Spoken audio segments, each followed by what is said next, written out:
నమస్తే welcome to metro TV ముందుగా bulletin లో హెడ్లైన్స్ చూద్దాం. నేడు ఆర్థిక శాఖపై ఏపీ సీఎం సమీక్ష. ఆర్థిక శాఖపై శ్వేతపత్రం విడుదల చేయనున్న చంద్రబాబు.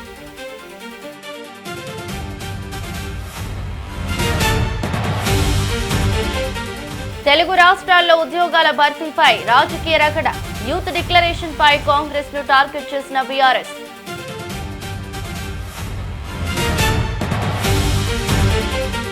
హైకోర్టులో రేఖా కాంతారావు పిటిషన్. ఆరోపణలు అవాస్తవమని, తన ప్రతిష్టను దెబ్బతీసే కుట్ర అన్న మాజీ ఎమ్మెల్యే.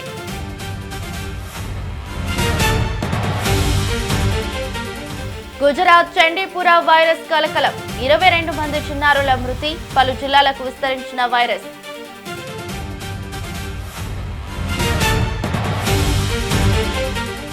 తెలంగాణలో ముస్తారు నుంచి భారీ వర్షాలు. ఉరుములు మెరుపులతో కూడిన వర్షాలు. ప్రజలు అప్రమత్తంగా ఉండాలని సూచన.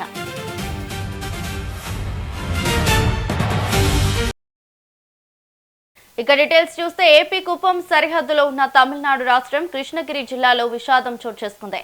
ఏనుగుల దాడిలో తమిళ రైతు మృతి చెందగా అతని పాడి ఆవు కూడా ప్రాణాలు కోల్పోయింది. అటవీ ప్రాంతంలో సంచరిస్తున్న 6 ఏనుగులను తమిళనాడు అటవీ శాఖ అధికారులు కుప్పం అటవీ ప్రాంతం వైపు తరలించే ప్రయత్నం చేస్తున్న సమయంలో ఈ ఘటన జరిగినట్లు అధికారులు తెలిపారు. ఏనుగుల సంచారం కారణంగా భద్రతా చర్యల్లో భాగంగా కుప్పం కృష్ణగిరి జాతీయ రహదారిపై అర్ధరాత్రి నుంచి వాహనాల రాకపోకలను తాత్కాలికంగా నిలిపివేశారు.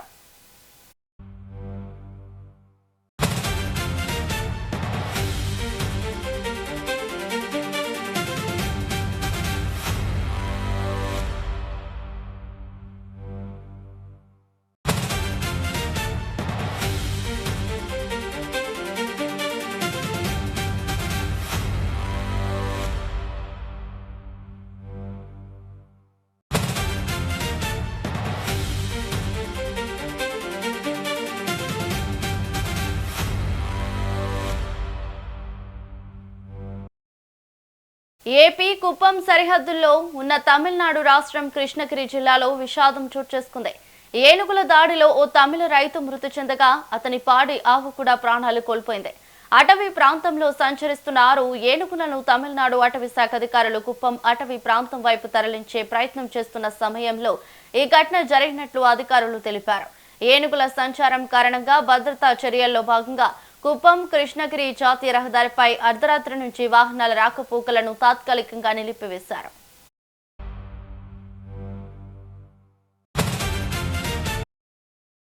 ఇక ఇదే అంశంపై మరింత సమాచారం మా ప్రతినిధి జయచిరాం ఫోన్ ద్వారా అందిస్తారు. జయచిరాం, చెప్పండి, సంఘటన ఎలా జరిగింది? Good morning Ravuli.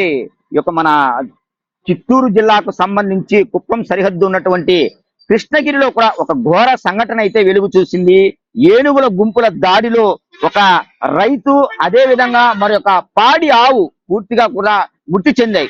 అంటే తమిళనాడుకు సంబంధించినటువంటి ఫారెస్ట్ అధికారులు ఎవరైతే ఉన్నారో, ఫారెస్ట్ సిబ్బంది ఒక 6 ఏనుగుల గుంపుని పూర్తిగా కూడా కుప్పం అటవీ ప్రాంతాలకు తరలించేటువంటి ప్రయత్నం అయితే చేశారు. ఆ యొక్క ప్రయత్నంలో అడ్డుగా వచ్చినటువంటి రైతు ఎవరైతే ఉన్నారో ఓ అన్నదాతను, అదే విధంగా ఒక పాడి ఆవును ఏనుగులు తొక్కైతే చంపినట్టు మనకు తెలుస్తోంది. అంటే కుప్పం సరిహద్దులో ఉన్నటువంటి తమిళనాడు రాష్ట్రం కృష్ణగిరి జిల్లా చిన్న మట్టార్లపల్లి సమీపంలో కూడా ఈ యొక్క తమిళ రైతు పూర్తిగా కూడా మృతి చెందడం అయితే జరిగింది. ఆ యొక్క ఏనుగుల దాడిలో తమిళ రైతుతో పాటు కూడా పాడి ఆవు కూడా మృతి చెందింది. పూర్తిగా కూడా ఒక ఇంటికి జీవనాధారం లేకుండా పోయింది. ఒక ఇంటికి యజమాని అనేవారు ఒకరు లేకుండా పోయినట్టు మనకు స్పష్టమవుతుంది. అంటే ఈ యొక్క 6 ఏనుగులు తమిళనాడు ఫారెస్ట్ అధికారులు ఎవరైతే ఉన్నారో కుప్పం ఫారెస్ట్ వైపు డ్రైవ్ చేస్తున్నటువంటి క్రమంలో, అంటే అటువైపుగా ఉన్నటువంటి ఏనుగులు అక్కడ ఉన్నటువంటి రైతుల పంట పొలాలను నాశనం చేస్తున్నాయనేటువంటి కోణంలో కూడా దట్టమైనటువంటి అటవీ ప్రాంతం కుప్పం వైపు ఉన్నాయి కాబట్టి ఇటువైపు తరలించేటువంటి ప్రయత్నం చేశారు. ఆ క్రమంలో ఈ యొక్క ఘోర సంఘటన అయితే చోటు చేసుకుంది రౌలి. అంతేకాకుండా ఈ ఏనుగుల సమాచారంతో కూడా కుప్పం కృష్ణగిరి జాతీయ రహదారిలో అర్ధరాత్రి కూడా పూర్తిగా యొక్క వాహనాలు ఏవైతే ఉంటాయో వాటన్నిటి కూడా పూర్తిగా కూడా మళ్లించారు. అంటే పోలీసులంతా పూర్తిగా ఆ యొక్క జాతీయ రహదారి ఏదైతే ఉందో ఆ యొక్క జాతీయ రహదారి వద్దకు చేరుకోవడం జరిగింది. అటువైపుగా వస్తున్నటువంటి వాహనాలన్నింటినీ కూడా వాటి యొక్క దారిని మళ్లింపు చేసేటువంటి ప్రయత్నం అయితే చేశారు. ఆంధ్ర వైపు రావాల్సినటువంటి వాహనాలు తమిళనాడు రాష్ట్ర మురుగురు మీదుగా కుప్పం మండలం చెక్కనెత్తంపై పాల్యం మీదుగా కుప్పం వైపు మళ్లించేటువంటి ప్రయత్నం అయితే చేశారు.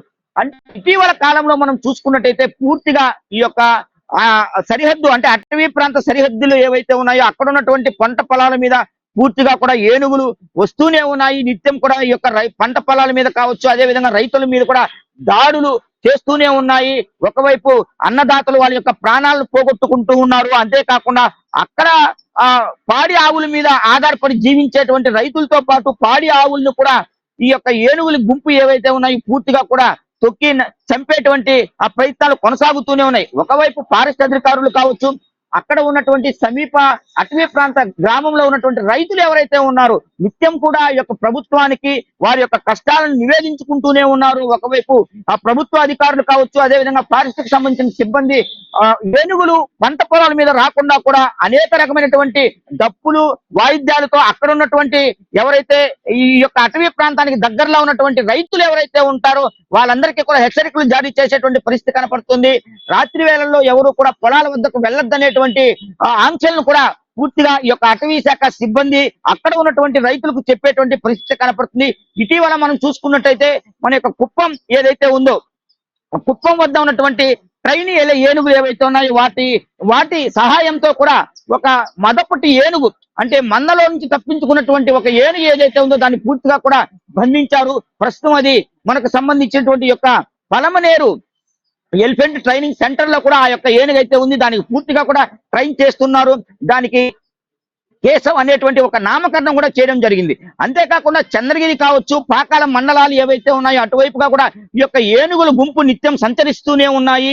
ఏనుగుల గుంపుతో అక్కడ ఉన్నటువంటి సమీప గ్రామ ప్రజలు పంట పొలాలకు వెళ్ళేటువంటి రైతులు పూర్తిగా కూడా తమ యొక్క భయాన్ని గుండెల్లో పెట్టుకొని వెళ్తున్నటువంటి పరిస్థితి కనపడుతుంది. పూర్తిగా కూడా ఆ యొక్క ఏనుగుల దాడుల్లో మృతి చెందిన వారందరికీ కూడా ప్రభుత్వాలు అది ఒకవైపు తమిళనాడు కావచ్చు, మరోవైపు ఆంధ్రాకు సంబంధించినటువంటి ఈ యొక్క ప్రభుత్వాలు ఏవైతే ఉన్నాయో రైతులకు పెద్ద ఎత్తున యొక్క నష్టపరిహారం పంటలకు సంబంధించింది కావచ్చు, మృత్యువాత పడ్డటువంటి రైతులు ఎవరైతే ఉన్నారో వాళ్ళందరికీ కూడా పూర్తి స్థాయిలో సహాయ సహకారాలు అందించాలనేటువంటిది సమీప గ్రామస్తులో ఉన్నటువంటి ఈ యొక్క ప్రజలు ఎవరైతే ఉన్నారో వాళ్ళు పూర్తిగా కోరుకున్నటువంటి పరిస్థితి కొనసాగుతుంది. ఏనుగుల దాడులు ఎప్పటికీ కూడా నిలువరించేటువంటి పరిస్థితి అయితే కనపడదు. గత తెలుగుదేశం పార్టీ హయాంలో మనం చూసుకున్నట్టయితే చిత్తూరు నుంచి కూడా పూర్తిగా పొలంనేరు కుప్పం వరకు ఈ యొక్క కందకాలు అయితే తవ్వడం జరిగింది.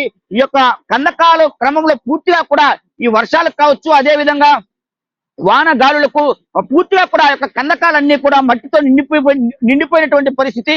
ఏనుగులకు పూర్తిగా కూడా అటవీ ప్రాంతానికి దగ్గరగా ఉన్నటువంటి పంట పొలాలు ఏవైతే ఉన్నాయో ఈ యొక్క కందకాల మీదుగా పూర్తిగా వచ్చి ఆ యొక్క పంట పొలాలను పూర్తిగా కూడా ధ్వంసం చేసేటువంటి పరిస్థితి కనపడుతుంది. అంతేకాకుండా అడ్డుగా వచ్చినటువంటి రైతులు ఎవరైతే ఉంటారో వారిని కూడా ఆ మృత్యువాత పడే విధంగా కూడా కొనసాగేటువంటి చర్యలు సాగుతూ ఉన్నాయి. ఏది ఏమైనప్పటికీ కూడా రాష్ట్ర ప్రభుత్వానికి ఒకటే అక్కడ ఉన్నటువంటి రైతులు విన్నవించుకుంటున్నారు.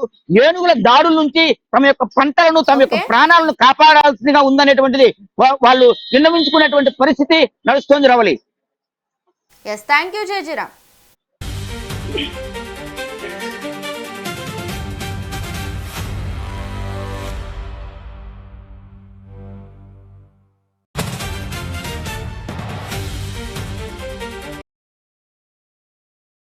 తెలుగు రాష్ట్రాల్లో ఉద్యోగాల భర్తీ అంశం రాజకీయంగా హాట్ టాపిక్ గా మారింది. తెలంగాణలో యూత్ డిక్లరేషన్ పేరిట నిరుద్యోగులను కాంగ్రెస్ ప్రభుత్వం మోసం చేసిందని బీఆర్ఎస్ ఆరోపిస్తోంది.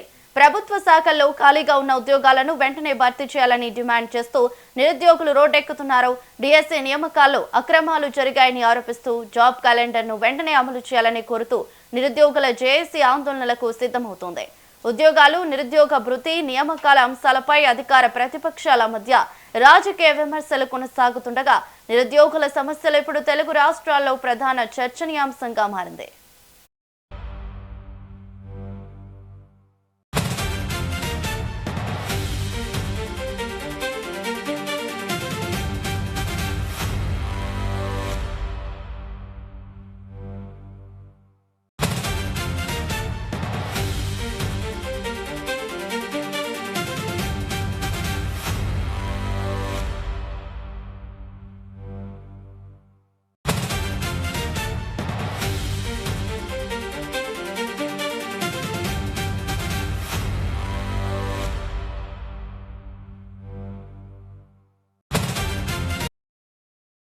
ఇక తెలుగు రాష్ట్రాల్లో ఉద్యోగాల భర్తీ అంశం రాజకీయంగా హాట్ టాపిక్ గా మారింది. తెలంగాణలో యూత్ డిక్లరేషన్ పేరిట నిరుద్యోగులను కాంగ్రెస్ ప్రభుత్వం మోసం చేసిందని బీఆర్ఎస్ ఆరోపిస్తోంది.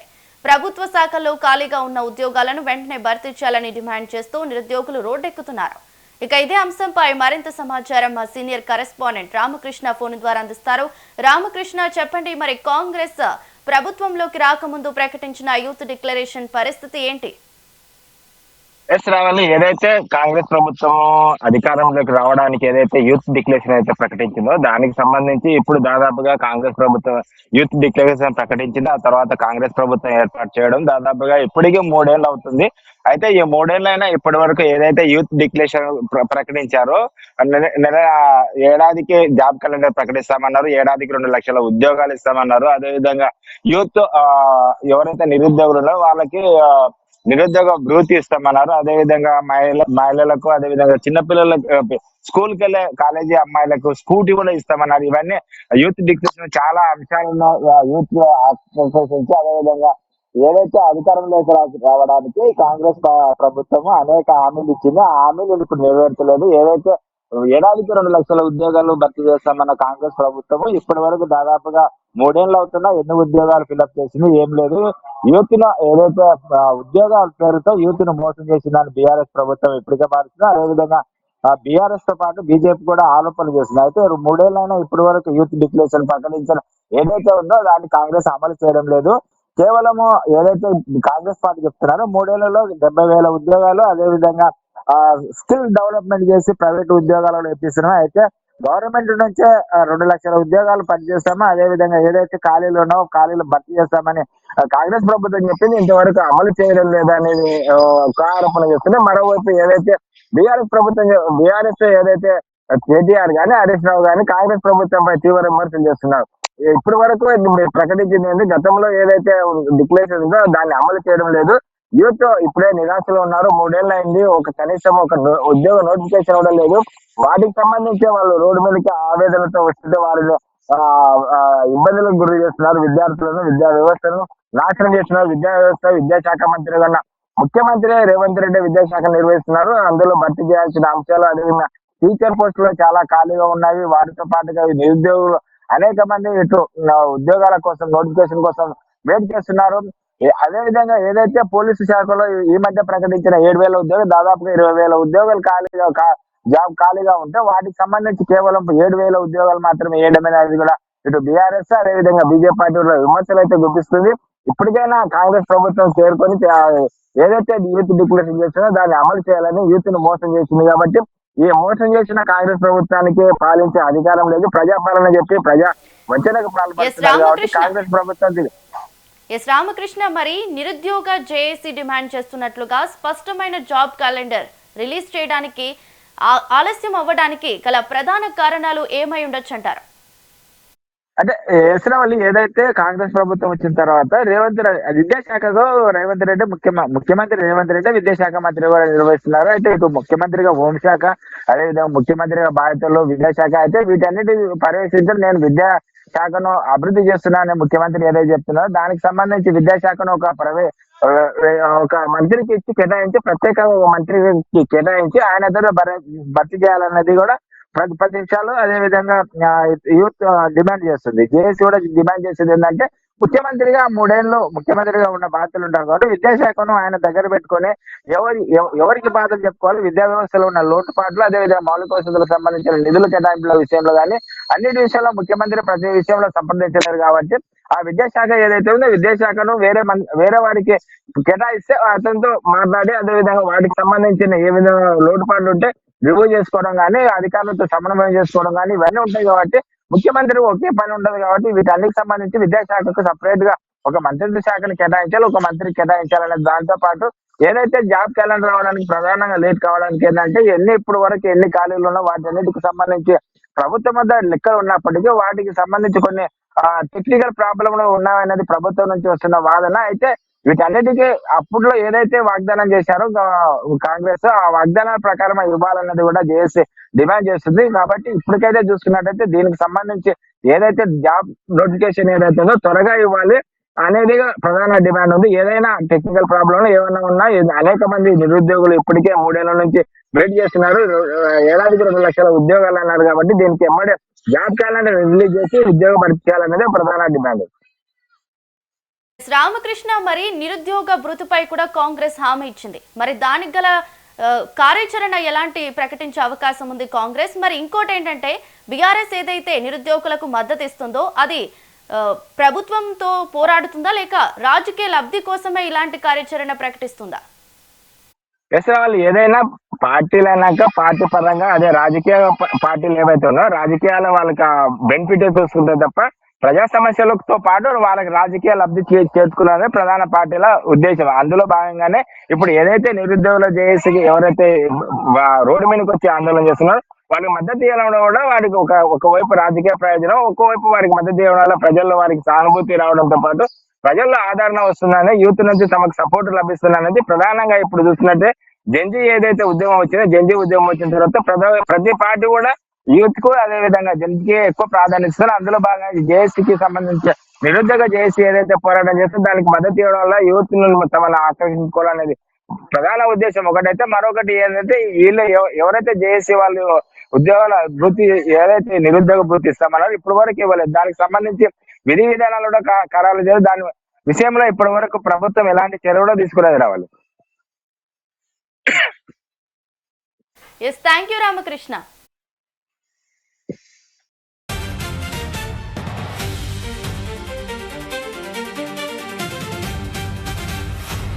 గౌరవ ముఖ్యమంత్రి రేవంత్ రెడ్డి గారు ఏదైతే ఒక సందర్భంలో ఇంజనీరింగ్ కోర్స్ గురించి మాట్లాడితే ఇంజనీరింగ్ విద్యార్థుల గురించి మాట్లాడినట్టు కేటీఆర్ గారు ఈరోజు ప్రెస్ మీట్లు పెట్టి పిచ్చి లేచినట్టుగా ఇష్టం వచ్చినట్టుగా వాగుతున్నారో మీరందరూ కూడా గమనించాల్సింది. కేటీఆర్ గారు మీరు ఒక్కరు గుర్తుపెట్టుకోండి, మీ నాన్న అసెంబ్లీ సాక్షిగా కేసీఆర్ గారు తెలంగాణలో 350 ఇంజనీరింగ్ కాలేజీలు మనకు అవసరమా అని చెప్పి విద్యార్థులను ఆ రోజు అవమానించారు అసెంబ్లీ సాక్షిగా.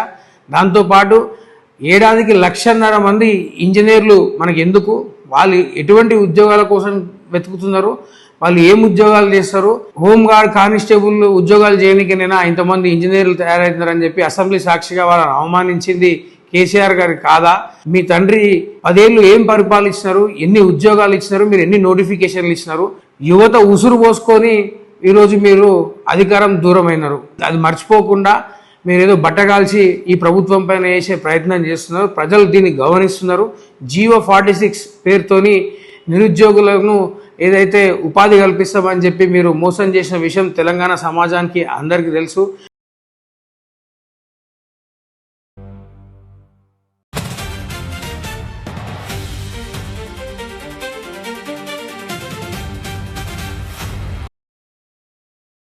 గుంటూరులో రాజకీయం రగులుతోంది. కేంద్ర మంత్రి పెమ్మసాని చంద్రశేఖర్ పై మాజీ మంత్రి అంబటి రాంబాబు ఓ రేంజ్ లో ఫైర్ అవుతున్నారు. తాము అధికారంలోకి రాగానే పెమ్మసానికి సంకెళ్లు వేసి నిలబెడతా అంటూ అంబటి వార్నింగ్ ఇచ్చారు.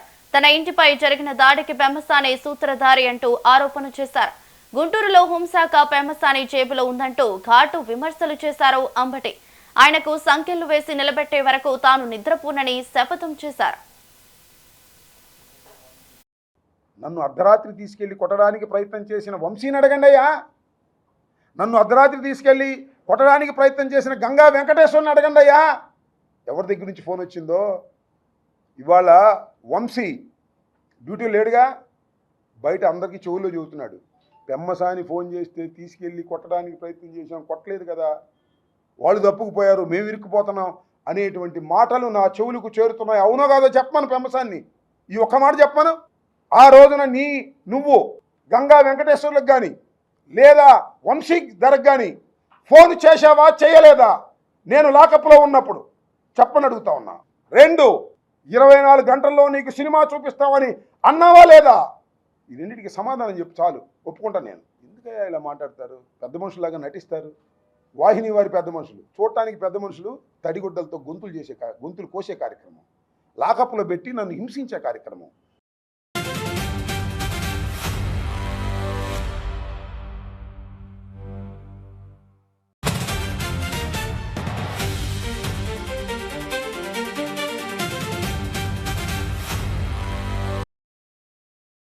ఇక గుంటూరులో రాజకీయం రగులుతోంది. కేంద్ర మంత్రి పెమ్మసాని చంద్రశేఖర్ పై మాజీ మంత్రి అంబటి రాంబాబు ఓ రేంజ్ లో ఫైర్ అవుతున్నారు. తాము అధికారంలోకి రాగానే పెమ్మసానికి సంఖ్యలు వేసి నిలబెడతా అంటూ అంబటి వార్నింగ్ ఇచ్చారు. ఇక ఇదే అంశంపై మరింత సమాచారం మా ప్రతినిధి శ్రీనివాస్ ఫోన్ ద్వారా అందిస్తారు. శ్రీనివాస్, చెప్పండి. రవళి గుంటూరు జిల్లాలో రాజకీయం వేడెక్కడం జరిగింది. అంబటి వర్సెస్ పెమ్మసాని అనే విధంగా కూడా సవాళ్ళు జరుగుతున్నటువంటి పరిస్థితి ఉంది. ముఖ్యంగా చూసుకున్నట్లయితే కనుక గతంలో సోషల్ మీడియా వేదికగా ఈ సవాళ్ళు ఉండేవి. ఈసారి డైరెక్ట్ ప్రెస్ మీట్స్ పెట్టి కూడా పరిస్థితి జరిగింది. చూసుకున్నట్లయితే కనుక డిలీట్ పెట్టి కూడా మాట్లాడటం జరిగింది. అది కేఏ జనరేషన్ అలా కాకుండా పెమ్మసానికి అలా సంఖ్యలు వేయించి తీరుతానంటూ కూడా మాట్లాడుతున్నటువంటి పరిస్థితి. అదే విధంగా పెమ్మసానికి సంబంధించినటువంటి వర్గీయులు, అదే విధంగా తెలుగుదేశం పార్టీ వారు కూడా అంబటి రాంబాబుపై కూడా అదే స్థాయిలో కూడా విరుచుకుపడినటువంటి పరిస్థితి ఉంటుంది. అంటే ముఖ్యంగా చూసినట్లయితే కనుక అంబటి రాంబాబు ఇంటిపై దాడి చేసిన వారిని ఇంతవరకు అరెస్ట్ చేయలేదు, కేసులు నమోదుతో అనిపించారు అనే పరిస్థితిలో ఉండటం వల్ల వైసీపీ నేతలు దానిపై ఉధృతంగా పోరాటం చేస్తున్నటువంటి పరిస్థితి. ఎక్కడికక్కడికి ప్రెస్ మీట్లు పెట్టి వాటిని ఎండగట్టే పరిస్థితి కూడా ఉండటం జరిగింది. ఇప్పుడు పెమ్మసాని వర్సెస్ అంబటి జరుగుతున్నటువంటి పోరులో ఎటువైపు దారి తీస్తుంది ఏంటి అనేది కూడా చూడాల్సిన పరిస్థితి. అలానే వైసీపీ తెలుగుదేశం రెండూ కూడా తగ్గపోని విధంగా కూడా సోషల్ మీడియా వేదికగా విమర్శలు చేస్తూనే కాకుండా ప్రెస్ మీట్లలో కూడా ఎవరికి వారు సవాళ్ళు ఇసుకుంటున్న పరిస్థితి కనపడుతుంది.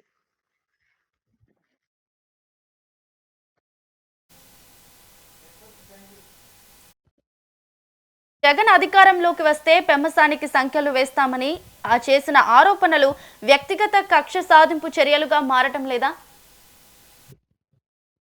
అంటే ముఖ్యంగా చూసినట్లయితే కనుక ఈ ప్రభుత్వం ఉన్నప్పుడు పెమ్మసాని ఇబ్బంది గురి చేశాడు కాబట్టి రానున్న రోజుల్లో జగన్ ముఖ్యమంత్రి అవుతాడు, మా అధికారంలోకి వస్తాము, మేము తప్పనిసరిగా సంఖ్యలు వేసి తీరుతాం, తప్పు చేసిన వారిపై ఎట్లాంటి వారిపైన ఆయన చర్యలు తీసుకుంటామంటూ కూడా అంబటి రాంబాబు మాట్లాడుతున్నారు. అలానే ఇప్పుడు అంబటి రాంబాబు ఇంటిపైన దాడికి పాల్పడిన వారిని అరెస్ట్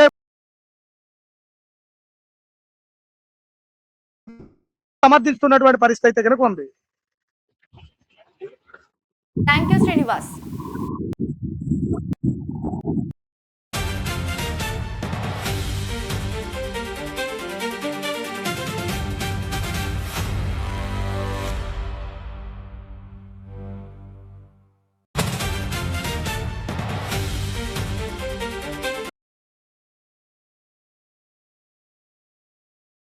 గుజరాత్ లో చండీపుర వైరస్ కలకలం రేపుతోంది. వైరస్ బారిన పడి ఇప్పటి వరకు 22 మంది చిన్నారులు మృతి చెందినట్లు అధికారులు వెల్లడించారు.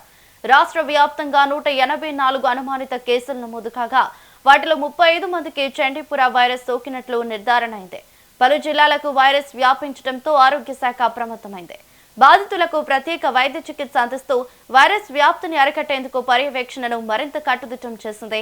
ప్రజలు జ్వరం లేదా ఇతర లక్షణాలు కనిపిస్తే వెంటనే వైద్యులను సంప్రదించాలని, పరిసరాలను పరిశుభ్రంగా ఉంచాలని అధికారులు సూచిస్తున్నారు.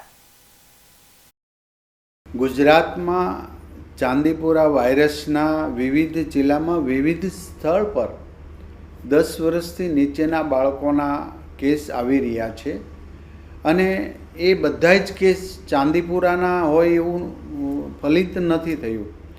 કુલ 184 શંકાસ્પદ કેસોમાં 35 કેસ જ ચાંદીપુરા વાયરસના આવ્યા છે, જેમાં અત્યાર સુધીમાં 22ના ડેથ યાની કે મૃત્યુ થયા છે અને 11 ટેસ્ટ આવવાના બાકી છે. ટોટલ ચાંદીપુરાના પેશન્ટમાંથી 7 પેશન્ટ અત્યારે દાખલ છે. 6 પેશન્ટને સારા કરીને એમને રજા આપી દેવામાં આવી છે. ગુજરાતમાં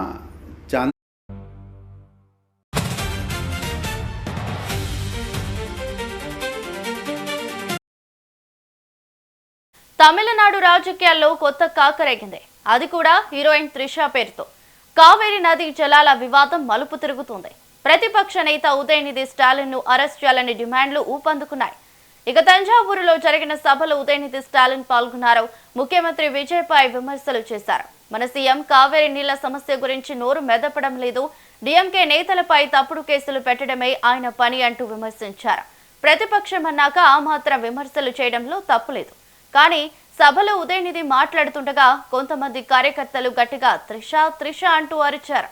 దీంతో ఉదయనిధి తన స్పీచ్ కు చిన్న బ్రేక్ ఇచ్చారు, నవ్వారు, డబుల్ మీనింగ్ వచ్చేలా మాట్లాడారు. ఆ వెంటనే తాను మాట్లాడింది కావేరీ నీళ్ల గురించి అంటూ కవర్ చేసుకున్నారు. ஆனா இன்னைக்கு ஒரு சொட்டு தண்ணீர் கூட வரல. ஆனா இதை பத்தி இருக்கக்கூடிய முதலமைச்சர் வாயை திறந்து பேசுறாரா? பேச மாட்டேங்கிறாரு. அவருக்கு இருக்கக்கூடிய ஒரே கவலை என்ன?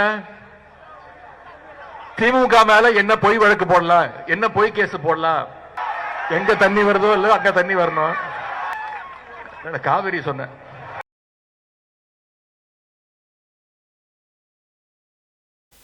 ఇక రాజకీయాలతో ఎలాంటి సంబంధం లేని త్రిష పేరును బహిరంగ సభలో డబుల్ మీనింగ్ వచ్చేలా మాట్లాడటం సిగ్గుచేటని టీవీకే అంటుంది. ఉదయనిధి స్టాలిన్ రాజకీయ దిగజారుడుతనానికి నిదర్శనం అంటూ విమర్శించారు. కావేరీ జలాలపై డీఎంకే తలపెట్టిన నిరసన సభ అటర్ ఫ్లాప్ అయిందని టీవీకే ఎద్దేవా చేసింది.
నీట్ పేపర్ లీక్ వ్యవహారంలో నిరసనలు తెలిపిన విద్యార్థులకు సుప్రీంకోర్టులో భారీ ఊరట లభించింది.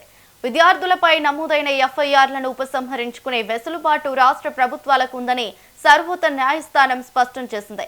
అయితే తీవ్రమైన నేర చరిత్ర ఉన్నవారికి మాత్రం ఈ మినహాయింపు వర్తించదని తేల్చి చెప్పింది.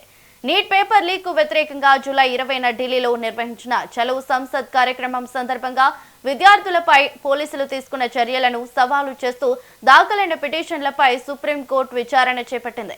Justice Surya Kant, justice Joymalya Bagchi, justice B Mohan Lal తో కూడిన ధర్మాసనం ఈ అంశంపై స్పష్టతనిచ్చింది.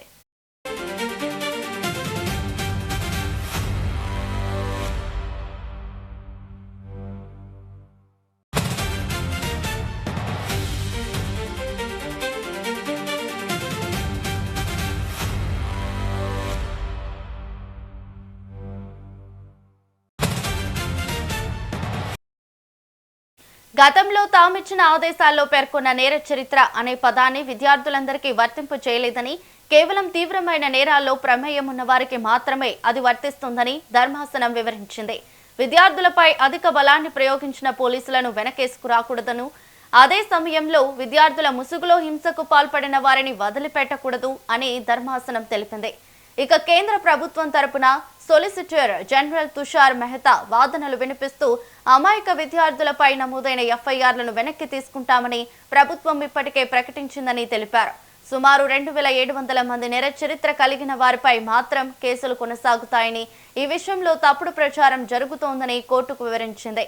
ఈ పిటిషన్లపై తదుపరి విచారణను ఆగస్టు 18వ తేదీకి ధర్మాసనం వాయిదా వేసింది.